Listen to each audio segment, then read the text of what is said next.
আপনারা যে গোশ দেন কুরবানিতে, এই নিয়ম আমার পছন্দ হয় না ভাই। কেন, কি সমস্যা এখানে ভাই?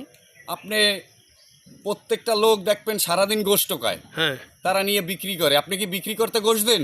না, সেটা তো না ভাই। গোশ দেন গরিবদের, দরিদ্রদের। তা আমরা নিয়ে কি করি? বিক্রি করি। এটা কি নিয়ম? না না, সেটা তো তাহলে এই ঠিক মনে না। করেন এই সুযোগগুলো আপনারা দেন, আমরা না। আচ্ছা আচ্ছা, তাহলে এখান থেকে এই বের হওয়ার কি উপায় কি হ্যাঁ, বলেন তো? উপায় আছে, চেষ্টা করতে হবে ভাই।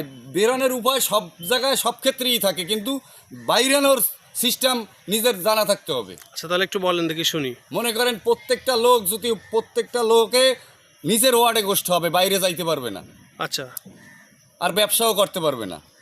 আচ্ছা আপনার আইডেন্টি কার্ডের ফটোকপি নিয়ে আসবে, ঘোষণা দেবে আচ্ছা। যে গোষ্ঠ কাবে আইডেন্টি কার্ডের ফটোকপি নিয়ে আসতে হবে।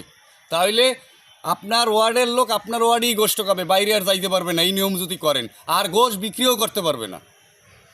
ও আচ্ছা, আর গোশ সবাই পাবে তাহলে। আর এইভাবে যদি চলে তাহলে গোশ সবাই পাবে না, আপনার আত্মীয়রাও দিতে পারবেন না। না সেটাই, আপনি যে কথাটা বলেছেন খারাপ না, মানে আপনি বলতে চাচ্ছেন যার ওয়ার্ডের ওই ওয়ার্ডের বাইরের এলাকায় যে সে গোশ নিতে পারবে না, তাই না?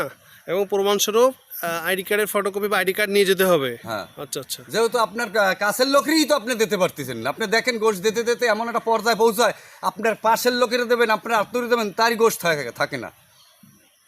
আচ্ছা ঠিক আছে। দর্শকবৃন্দ, রফিক ভাই কিন্তু সমসাময়িক বিভিন্ন বিষয় নিয়ে প্রতিবাদমূলক ভিডিও করেন। তো উনি যে বিষয়টা আজকে বললো এটা কিন্তু আসলে খারাপ না। এটা দায়িত্বশীল ব্যক্তিবর্গ যারা আছেন তারা কিন্তু ভেবে দেখতে পারেন বিষয়টা।